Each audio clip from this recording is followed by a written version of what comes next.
Yo, what's going on guys? HyperX here, and today is an exciting day because I can finally talk to you about my hands-on time with Wild Hearts. Last week I had a chance to go hands-on with an early build of the game. Now before I go any further, I do want to say this is a work in progress build. There is lots of stuff that is still placeholder, hence why in this footage I'm not going to be able to show you guys any menus. I'm solely going to focus on gameplay. There's of course lots of optimization to be done. This is definitely an early build, but it does still give us a great chance to test out the weapons, fight some monsters or some kemono as they're known, test out the building, and basically get a feel for what the game will do. And honestly, I was really impressed. I have thoroughly enjoyed my time playing this. Again, admittedly, I have barely scratched the surface. I only got to test out 3 different weapons, a handful of monsters, and just explore a small portion of the world. So there is so much more still to discover. So this is not going to be me talking about the whole game or kind of everything the game has to offer.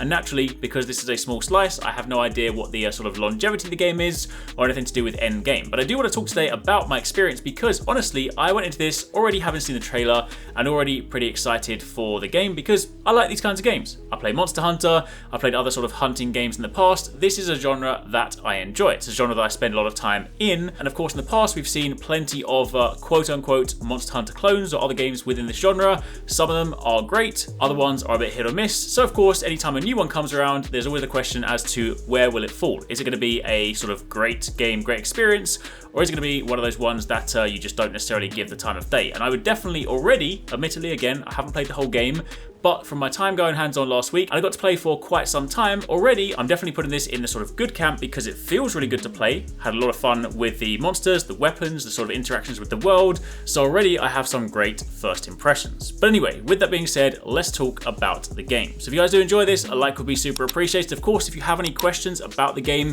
definitely let me know in the comments down below. I'll try and answer as many as I can, or maybe I'll kind of round them up and do a question video if you guys have questions. But for the time being, if you guys do enjoy this, make sure you stick around because we've got plenty more stuff coming your way. I've got loads of videos planned this week showing loads of different things, going into the weapons, the monsters, mechanics, all that stuff. So if you want to learn more, stick around. Anyway, to begin with, let's start top level. This is a hunting type game. Main focus is you play as a hunter, you use some of the weapons, you hunt the monsters, which in this game are called kemono. You then of course farm them for parts and use those parts to craft armor and weapons. The typical flow of a hunting game. Where this of course differs is this also has the karakuri, which is basically this special building component. I know a lot of people have been sort of jokingly saying the Fortnite Monster Hunter. It's definitely not like Fortnite. You don't need to have any crazy building skills, but there are some very quick ways to build in combat, and honestly that is something that I really enjoyed. I'll speak more in depth about it in a moment, but already off the bat, the way that the sort of building seamlessly weaves into both your combos and just the way that you play the game is really good. It's often one of those kind of mechanics where sometimes if something is seemingly opposite to the sort of general combat flow, you wonder whether it's going to be clunky. Like, am I going to be fighting a monster, then going to have to actively pause what I'm doing to build something to then get back into the flow, when that's completely the opposite. Like this, literally, you can be mid-combo, very quickly construct something, flip off the top of it for an aerial attack, and it is super satisfying. However, before I go into that in greater detail, let's just talk about generally how the game feels. One of the most important things when it comes to these sort of hunting style games, or just any action RPG, whether it be hunting genre, whether it be like a Souls-like, just any kind of action game in general, it's all about how does it feel when your weapon strikes the monster. Because there are games out there where when you attack the monster, it kind of just feels like you're cutting through paper and you get no feedback, and that is basically a make or break for me. If I go to cut a monster and it feels like I'm slicing through paper, you have already lost me. And thankfully, this game is good. You actually have some really nice hit lag when it actually comes to connecting with the monster. Of course, different weapons perform differently, but you do definitely have a feeling of weight to your weapons, which I think is necessary in these games. So already, the weapons feel great. Had a chance to go hands-on with the karakuri katana, which of course is the awesome katana that can also seamlessly change into a chain blade. Got to test out the umbrella, which is a really unique, really cool weapon, which is definitely hyper aggressive, very big sort of parry focus, and of course gives the ability to sort of fight in the sky.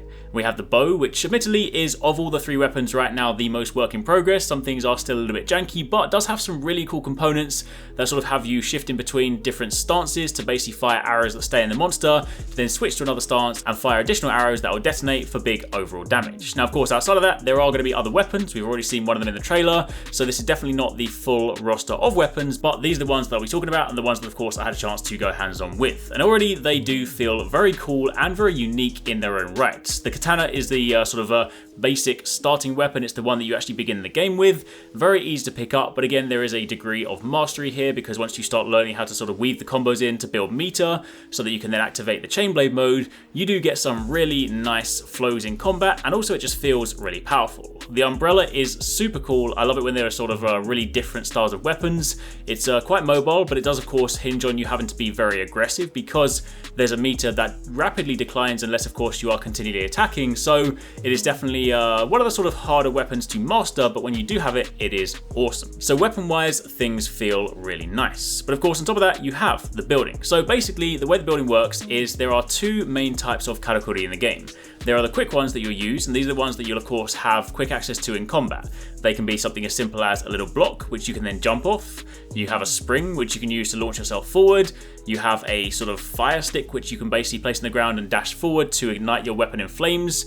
And you can then of course stack these to differing heights, so you can then stack boxes like 3 high or 4 high, so you can basically jump off them and perform a powerful aerial attack. This of course is a core part of the gameplay, and because these are very quickly and seamlessly deployed, you can basically just hold down left bumper and press either X, Y, A or B, depending of course what they're mapped to instantly drop them. You can literally go from being in a combo one moment to quickly deploying them and then very quickly jumping on top of the box and continuing. A lot of them actually have a sort of instant combo focus whereby if you place them while dashing forward, you basically build and then continue your combo. So at no point is the building sort of a disjointed thing. At no point does it sort of break you out of your combo. It's all woven in very, very nicely. Outside of that, there are of course bigger karakuri that you can build. These are the sort of more permanent world ones, things like tents or towers to like scan for monsters, the grappling hooks that you can use to navigate your way around the environment. These of course you build outside of combat and are much more focused around sort of building encampments you can then fast travel to around the world. So that is really, really cool. There are of course plenty more. We've seen some of them in the trailer. I didn't get to test out ones like the giant hammer, which does look incredibly cool. But what I will say is the way you unlock these is really awesome. Like some of them, of course, you'll just collect things around the world and you will then expand the karakuri tree. But some of them require what they call inspiration to unlock. So in this game, there was a part where I played through and I was fighting the boar, and the boar basically began sort of readying a charge. And at that point, the very first encounter, you get an inspiration where it's like, hey, if you build 6 blocks side by side, basically 3 high, 2 across, it will then construct a sort of Naruto style wall, which you can then use to block the boar's charge, and in doing so, it actually launches it backwards and then puts it into a vulnerable state. And the way you actually naturally discover this, from that point onwards, as soon as you get the inspiration, it then becomes available to you. So there are different kind of building things that based on the way that you construct the blocks, will of course also result in different shapes. So naturally, that's how we'll also get access to things later on, like the hammer, the mine, other stuff like that. So that is also really, really cool. From a discovery point of view, some of it comes just from expanding a tree, some of it comes from in-game fights and in-game inspiration. Now, outside of that, of course, the monsters themselves, the Kemono, we got to fight 3 in the demo. There is the smaller one, the rat, which is the Rage Tail. This is basically like the Sakura rat. It's really, really cool. Definitely the easiest monster of the demo. This is, I guess if you want a comparison, like your Great Jagras in Monster Hunter. This one, of course, the first one you encounter isn't too much of a challenge, but of course does still give you a good opportunity to learn the ropes, and size-wise, it's not too big. You then go up to the Sap Scourge, which is a larger monster, rolls around a lot. Definitely, personally, the one that actually gave me the most trouble in the demo, and the one that I actually died to once before. And this one, of course, is larger in scale, and of course does have some cool fiery attacks. And of course, it also has a grapple, which is your first introduction to being grabbed. And then finally, you have the King Tusk, which of course is the Great Bulldrome. This one is awesome. Scale-wise, it is huge. The fact that, of course, it also introduces the cool mechanic where you have to build the wall to basically block the charge is really nice. And there's also plenty of different parts to break off the monsters. As you're fighting the monsters, you'll expose weak spots, which you can then basically climb onto, these sort of glowing areas, and you can rip those out of the monsters. So you get to sort of climb on them in a sort of a Dragon's Dogma style fashion, which is really nice. And then when you rip them off, they actually give you like a momentary boost to your karakuri. At the bottom of the screen, you have a little meter, and this is basically how many things you can build. So climbing and pulling the energy out of these monsters gives you a good chance to kind of give you an instant boost that allow you to construct a load of different things. And of course, once you get to the point where you get the aggressive, sort of offensive focused ones, this then allows you to kind of spam out, you know, multiple hammers or multiple things like that, which of course, unfortunately I didn't get to try, but that is basically the theory behind this. Monster-wise, they are really cool. They're also very varied. They are very large. I will say, move-wise, they didn't have too many challenging moves. I will say, keep in mind again, this is the very beginning of the game. This is like saying you're going to go into Monster Hunter and expecting to have a challenge when you're first fighting Great Jagras or like a Jaggy or something like that. These monsters are the early things that you fight, so I don't expect them to be a huge challenge. I will say, move-wise, they definitely moved around a fair bit. Maybe not as many moves, again, if you're going to kind of compare. Like, unfortunately, you know, with Monster Hunter being the sort of a known title in the hunting genre, you can't help but compare these things. And when it comes to sort of move variety, some of the kimono don't necessarily have as many moves as, say, monsters would in Monster Hunter, and in that regard, maybe the challenge factor is slightly less. But again, it's also kind of a bit early to say, because simply the fact that we are starting at the very beginning of the game and we are fighting the effectively tutorial monsters, I don't really feel like I've gotten to the point in this game where I can really feel the challenge just yet. So I think it's a little bit too early for me to kind of comment on, you know, move complexity and move diversity. But what I will say is, because of the sheer scale of these monsters and because of how big they are and how much of the arena they control, you do still get clapped around quite a bit, because when they're moving around, they are just so massive that you do get hit. So much so that it effectively incentivizes using the karakuri to sometimes escape. Sometimes you need to use a spring just to get yourself out the way because you simply cannot run fast enough. Now, of course, when you're fighting the monsters, they will then move around the environment, and the world itself is really cool. It's a very, very nice looking world, very large as well. Of course, I only got to scratch sort of the surface of this one, but even the area that I got to explore was pretty vast. As you explore around the world, you can of course gather materials, you can mine nodes. There are of course some elements of the world where you can basically hack down trees or sort of mine rocks to basically replenish your resources for building. But outside of that, you can of course gather materials which are used for crafting. You can also go and sort of unlock these different nodes, these sort of dragon wells, where basically once you've done that, you can then construct more of the dragon karakuri, which are the big ones around the world. So then if you want to create like another tent, which then acts as a fast travel location, you can basically go around and create your own sort of bespoke locations, so you can then have ease of access around the world, which is really, really nice. On the progression front, of course, in this stuff, you know, much like you would expect in these types of games, when you defeat new monsters, you can then, of course, go back and upgrade your weapons and craft them.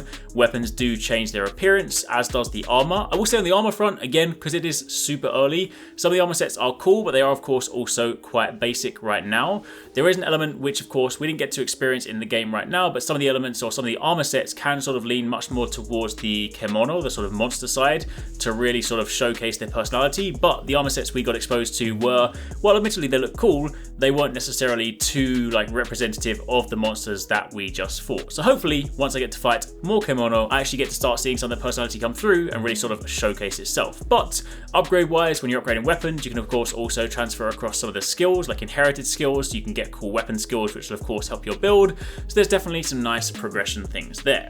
One thing that I did notice right now is, of course, at the moment you don't seem to, in multiplayer, have the ability to heal your teammates. Not sure whether that's something that'll come later. When I think about things like Monster Hunter and being able to use things like life powder to help people out, not sure whether that's something they will intend us to be able to do, or whether maybe there'll be another weapon later on that allows you to sort of assume a more healing role.